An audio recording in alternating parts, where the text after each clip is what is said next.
Welcome back to Breathing for Better Sleep with Dr. Fredek. Today, we're taking on a question most people never think to ask. What conditions am I creating for myself at night? And are those conditions making my airway work harder than it needs to?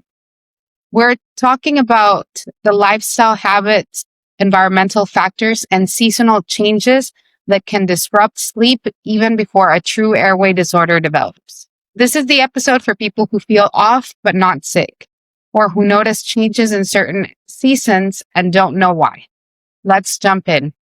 Dr. Eck, a lot of people have small seasonal or situational symptoms such as congestion, dryness, middle of the night wake ups. How often do those early signs come from the environment rather than a medical problem? So long as they're temporary issues that come and go, that aren't chronic problems, then that's different than a permanent situation. So changes or narrowing temporarily in our airways can happen. We can get a bout of enlarged tonsils. We can get a sinus infection, a bout with allergies. So there are some environmental things and situations that, so long as they're temporary, don't represent a medical problem per se as far as the airway goes. What we got to look out for, however, and pay attention to is, are these issues creating a bad habit? For instance, if it's difficult for a child to sleep and breathe through their nose because of the situation, allergy or whatever, if that creates a temporary mouth breathing situation, that then even after that temporary situation is gone, the mouth breathing habit, or the improper tongue or swallow position that's happening becomes a chronic problem, then that has to be addressed. Because if we are mouth breathing, if we have what we call a myofunctional or a proper tongue posture, then that will have long-term effects on our sleep and in a child on the growth and development of their jaws and airway. Oh, I see. So a temporary sickness can actually make someone develop a bad habit. And that's something we had to look out for. And what's one of the most common early clues you see that someone's airway is being challenged, even if their sleep study would still look normal? Well, some very common ones are really the three I look for as classic signs of an airway problem that's happening early on, well before it will establish on a sleep test, is snoring. Of course, that represents some airway resistance. Chronic ear issues in children, classic sign that we're having an airway issue. And then also, as we just talked about, mouth breathing.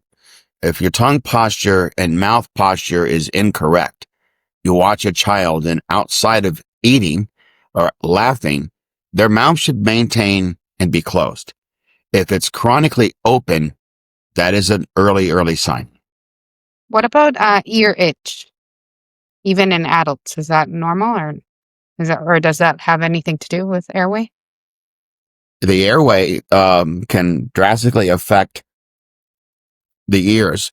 And so when we have chronic ear issues, that includes ringing in the ears, that includes chronic, what we feel like is infections, then that can be a sign. What people don't realize is the eustachian tube in your ear ends up and finishes in your posterior nasal space. So you can actually have something like acid reflux being caused by your sleep apnea or sleep disorder, right? And that allows acid all the way up into the esophagus, but it can continue to go all the way up into the posterior nasal space and into the ear. I just saw a patient within 2 weeks, in the last 2 weeks, who was having a chronic ear issue, and his doctor, his ENT, told him it was from his acid reflux. So people don't realize acid reflux can affect all the way up into your ear. Wow, I definitely had no clue. And what about something like vertigo?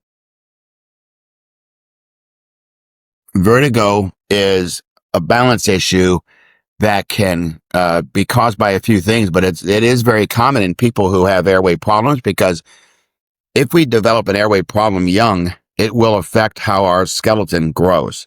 And if we end up with asymmetries where one ear is lower than the other, one eye is lower than the other, then those patients can oftentimes get a vertigo issue, because that cochlear complex, which sits inside of our temporal bones, if those temporal bones are at different levels, that can be the actual root cause of our vertigo. And these people can get severe vertigo to the point they're nauseous and vomiting from it.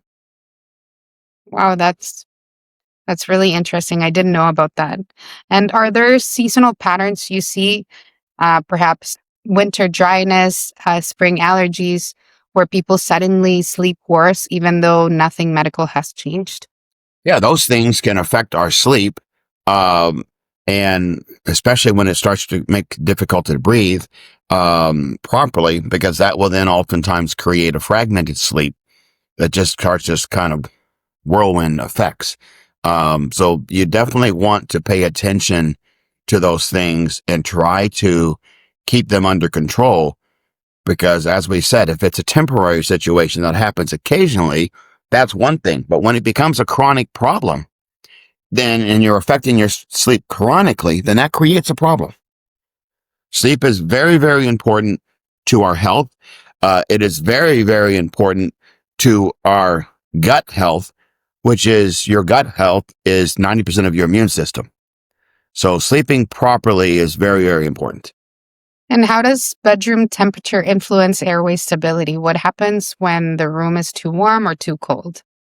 Our, our bodies naturally cool down in order to initiate and maintain sleep. So if a room is not at a proper temperature, especially if it's too hot, that can definitely affect the onset of sleep and the maintenance of sleep. Ideally, you want the room temperature, uh, most of the studies show under 70 degrees, 63 to 67, kind of this ideal number. It could vary from person to person. Some people at 65 degrees are very cold, and it may not be comfortable for them. But in general, something under 70 degrees is ideal. I personally like 70 or 72 degrees, but I set my AC at 68 at night.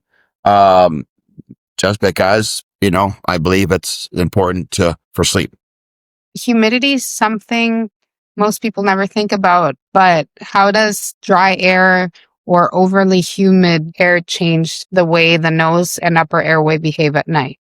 A lot of people don't pay attention to the humidity, but it can play a role. Too high or too low can affect your sleep. Humidity helps to control your body temperature. The proper humidity helps to prevent allergen growth and mold and stuff in the room. And the proper humidity helps to keep the airways moist. So humidity is something that a lot of people don't even think about, but it can play a role if it gets too high or too low. And when someone wakes up, or if someone wakes up dry mouth, congested, or stuffy, what environmental adjustments should they try before assuming it's an airway disorder? If it's something that's chronic, of course, you want to get to the root cause, so it's not a chronic problem. But there's a lot of common causes to a dry mouth. Mouth breathing, of course, is a very common cause. And that's a myofunctional problem that can be addressed and corrected. If you're chronically getting a stuffy nose and sinus issues, then of course you want to rule out allergies, and make sure you're not allergic to something. For instance, um, I built a house back in 2000, and I was having just a constant problem with my nose and allergies and nasal and sinuses, and it only happened like at nighttime. Like, I didn't have these problems during the day, and it turns out there was it was called a night blooming jasmine. It was a plant that part of the landscaping. Those are right outside of my bedroom window, and I was allergic to them. So, pay attention to your surroundings and see what's causing it, because you don't want to have those chronic problems. Because if it's a chronic problem and you're affecting sleep chronically, then it's no really different than having a sleep disorder. It doesn't matter what's affecting your sleep, whether it's a sleep disorder, allergies, whatever it is. If it's affecting your sleep, it's affecting your health. Okay, if it's affecting your sleep, it's going to have the same effects in your body, right? Wow, incredible that how would have you thought that a flower outside your bedroom window would be the culprit of bad sleep? And I wonder much of our environment affects our sleep and we have no idea about it.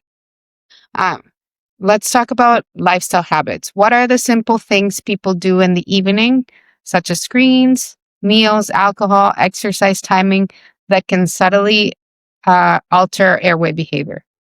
What we often do for people who have, you know, some sleep issues is we have them keep what we call a sleep hygiene log. So pretty much, from 3 o'clock on, what did you eat? What did you do for exercise? When did you eat? Uh, how late did you consume alcohol? And we figure out by going through this, by altering one thing at a time, we can figure out what affects this person's sleep the most. Alcohol can, of course, you're asking about dry mouth. Alcohol could be another very common cause of dry mouth. And dry mouth can create a sleep issue because you're just constantly uncomfortable, right? Eating too late can affect sleep. Acid reflux can affect your sleep tremendously. So avoiding foods that you might be okay with at lunch, but if it's going to contribute to acid reflux, avoid those in the evening. Exercising, like moderate exercise, like a walking or yoga or something like that, is fine in the evening, but between 2 and 4 hours before sleep, you don't want to do vigorous exercising because that's just going to alter or delay our sleep onset. Yeah, I do feel like when I do really intense workouts closer to the night, I get a lot of energy and it's hard for me to fall asleep. Or sometimes I fall asleep, but I feel like I wake up in the middle of the night with a little bit of anxiety or like my heart is beating faster than normal. And how does stress or emotional load change the airway tone at night? Is it possible to feel fine during the day but sleep poorly because the body hasn't downshifted its breathing pattern? Yes, because if you have a lot of emotional issues or stress and it's happening in the evening, this can activate your body's kind of alert system or sympathetic nervous system. This releases adrenaline, cortisol, right? And this leads to fragmented sleep, and a lot of times can be a common cause of insomnia. And so for those patients, oftentimes their fix is a very simple solution, what we call cognitive behavioral therapy for insomnia, where it's essentially stress management, psychotherapy, things like that, in order to manage that so it's not affecting their sleep. And what about posture? Can the way someone sits or hold their neck all day create a more collapsible airway at night? Yes, that's always one of the things I always talk about when I'm teaching people about sleep, is I always have this saying that I was actually taught by Dr. Belfour and Dr. Adams. Posture dictates airway, which then dictates neurology. So things that a lot of people don't look for instance, when we do our 3D imaging on an airway patient, we're looking specifically at posture. Is one side more down than the other? Because that can affect the whole vertebrae and where all of the nerves and the blood vessels and everything travel up and down, your neck. C2, for people who have a chronic forward head posture, very common among certain doctors, dentists, for instance, and people who sit at screens all day. If C2 ends out in front of C3, because they should be lined up, the front of them should be lined up on top of each other. When I see C2 out in front of C3, it's very common to see that in people with airway issues. And those people can utilize what we call craniosacral therapy oftentimes, which is aimed and focused at improving posture, and improving posture on its own can 100% affect your sleep. Wow. And I guess also being stressed pulls down or, certain muscles that make posture bad. And then that can affect airway, um, airway space or airway development, airway structure. Is that what we would call it? Yeah, because if you have certain muscles being, tensed up, or we're doing anything that's affecting essentially the fascia that runs throughout the body, right? Then that alteration of the fascia, which is something that I've recently started researching and getting into, and it's turning out to be very, very fascinating. And posture is a big part of that. Absolutely. And let's say someone notices they snore more during allergy season or wake up groggy in the winter. What environmental tweaks usually make the biggest difference? I mean, for environmental things, I tell patients, one, we talked about a sleep hygiene, right? Where you just track everything that could affect sleep, anytime after 3 p.m. Well, I also what we call a nasal hygiene. So whether you're doing saline rinses or whatever you got to do, breathing exercises prior to bedtime, that helps release or opens up the airway in the nose. Um, Certain lights, for instance, blue lights, we know, that you get from your phone and your TV screen and everything else can be bad for sleep. So, it's one of probably the very worst habit that I have, um, is that I still have a TV in my bedroom and I know it's bad for sleep. Um, but and if you're having a problem, then you got to look at every little thing like that. And there are simple like light therapies that you can do, that can help, with sleep as well. Well, Dr. Eck, what about the people that claim that having a TV in their room or watching TV before they fall asleep helps them fall asleep or helps them, yeah, shut their mind off so they can go into sleep more relaxed? What do you think about that? Well, I'm one of those people. So I'm one of those people that my mind doesn't stop.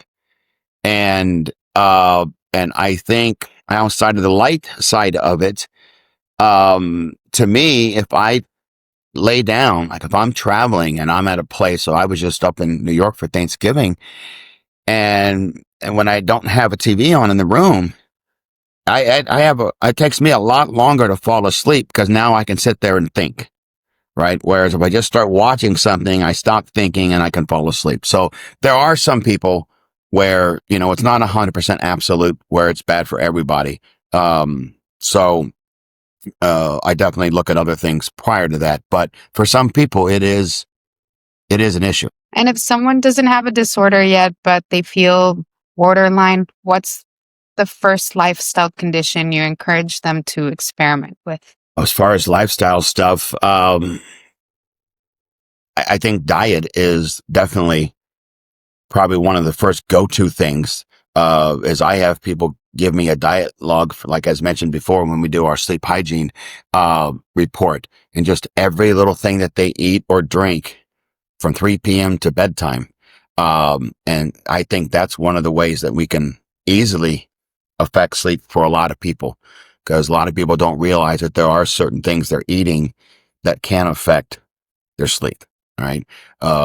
Things that are going to elevate your insulin index and create, elevated blood sugar and, other things, or just eating too much too late, can affect it. So, I would say diet's probably one of the first go-to things, because that includes also not what we're eating, but also what we're drinking. And I guess certain foods can cause inflammation, and that inflammation will also reflect on the airway somehow. Like if there's inflammation in the body, it can happen that there's inflammation. I mean, if there's inflammation in the gut, that can affect the airway somehow, or Well, one of the ways it affects the airway is by creating the acid reflux. So if we end up with acid reflux or right. Barrett syndrome or any of these things, then that becomes a big issue as far as diet goes. But also, these things can be affected by position and how we sleep. Right. Can you tell us a little bit more about that? So oftentimes people will be worse if they're sleeping on their back. One of the nice things about our sleep test that we do is it actually gives us this data, and we utilize a sleep test on purpose that tells us what you're doing by body position. And on average, most people are going to have more airway resistance or snoring when they're on their back. But people, just because of anatomy, if we have an acid reflux problem, those people are oftentimes going to be worse on their right side, because if you sleep on your right side, it's easier for that acid to get into the airway, just the way our body and anatomy is. So oftentimes you want to sleep on your left side, not your right side. So that body, and you can buy, if you just Google, body, positional pillow for sleep apnea or positional pillow for snoring, you'll see all kinds of them out there. I was worse, when I was on my back. So I wore a positional pillow that trained me to not be on my back. I wore one for about 9 months. Now it's habit. I don't sleep on my back, but I wore one of those positional pillows for about 9 months that just trained me to not get on my back. And when I'm on my left or right side, my sleep is just simply better. And I know that because of my sleep test that I had done. So I forced myself to not sleep on my back. So that is personalized. Like if I get a sleep test, for example, it will tell me exactly how it is better for my sleep to sleep, or in what position will I sleep better. But it'll be different from me to you. It can be, yes. I mean, there are some people who that are better on their back, which most people are not. But I have seen people who get better sleep on their back. They have less events because the sleep test will tell us how many hypopnea or apnea events, snoring, what percentage of your snoring is done. And, so if you only spend 20% of your night on your back, but that represents 80% of your snoring, then you don't want to be on your back. Okay, so it's not at one size fits all. And is there anyone who would benefit sleeping on their belly or not? Some people do. That's the beauty of the sleep test. Now, keep in mind, not all sleep tests will give you the positions. I have two particular sleep tests that we use, and I use these two sleep tests because it gives me stages of sleep and it gives me body position. So, and that data can be very important. I had a person once who came in and they had what's called central apneas, which is different than obstructive apneas. And 90% of their central apneas, 90% of them occurred on their left side. So by getting a positional pillow and keeping them off of their left side, so for an $80 pillow, they eliminated 90% of their central apneas. Wow, that's very impressive. It's another thing we often don't think about, how much impact can our sleeping position have on our sleep. Yeah. And you often mention the airway is reactive. How does the room someone sleeps in either support or challenge the airway? You've mentioned a little bit about the environment, but what would you say? And that's personalized and different from person to person, just like the body position, back, side, stomach, can vary from person to person and be better for one person versus the other. The room, and the setup in the room, in general, there are generic things that we say, a darker, a quieter room, something in that room that puts you in a better mental state, whether that be certain smells, certain background noises, a fan or no fan, like whatever puts you in a better mental state will improve your sleep naturally. So there are some generic things that we say that are typically good for most people or better for most people, but it's not an absolute. I love sleeping with a fan. But if somebody doesn't like a fan, then that could be bad for that person. And what is one counterintuitive environmental adjustment, something people would never guess that actually improves breathing or sleep quality? I think there's two things that I just go to automatically, and we've talked about both of them already. Room temperature being lower, I think helps people get to sleep faster. And the positional pillow that we just talked about. And a positional pillow can just drastically change and improve somebody's sleep if once we know that there's a certain position that's bad for them. Now, Dr. Lowering the temperature will work for someone that tends to tolerate cold a little bit less than most people, or that's individual as well. It's like everything else. It's individual. So, so as I mentioned, I personally like and always set my AC to 72, because I tend to be cold and I don't like being cold. But I kind of force myself to adapt, and at night my timer goes off and lowers my AC down to 68 now, but it's tolerable for me. 63 to 65, I wouldn't be comfortable. So you can get too low. So I would say whatever you can lower it to that doesn't get to the point that's uncomfortable for somebody. Because anything that's uncomfortable, too hot or too cold, is going to affect our sleep and our sleep patterns. But you do suggest for people to lower it a little bit more than they would normally do it if they're not that tolerable to cold temperature. Yes. And for listeners who suspect their sleep changes with seasons or travels, what should they pay attention to so they can read what their airway is telling them before anything more serious occurs? That's kind of what we talked about before. If traveling affects you, then you got to keep one of those sleep hygiene logs and just figure out what it is. Is it the difference in the time zone that's affecting you? Because there are things, melatonin in general is not very useful for most people, but the one area that it is useful is helping with jet lag. When you go and you travel through different time zones, it can help in that situation. So having a change in time zones can affect our circadian rhythm, and that's nothing you can do about that other than be aware it's going to happen and plan for it. And do things like melatonin at certain times, in order to help reverse that as fast as possible. If you tend to, fly, I'd say out west, and, when I go out west to Arizona, Vegas, and out in that area, I tend not to sleep as well because we talked about humidity before, right? There's no humidity out there. It's dry. And I do not sleep as well when I go out west. So if I'm traveling and I have a checked bag, I have a little humidifier that I put in the room, the hotel room. And so you just got to figure out what it is that's going to affect you, and certain things we can fix and certain things we cannot. Dr. Eck, well, thank you so much for all the knowledge you've shared with us today. We've reached the end of our episode. Is there anything else you'd like to leave the audience with? I don't think so. I think that was some good information. Stuff people don't think about a lot. You don't need to have sleep apnea to have sleep problems, and you don't need a diagnosis to improve the way you breathe at night. Sometimes the biggest changes come from understanding the conditions you create for yourself in your sleep environment.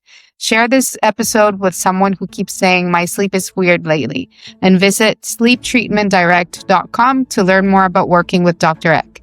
Better conditions, better breathing, better sleep. Thank you.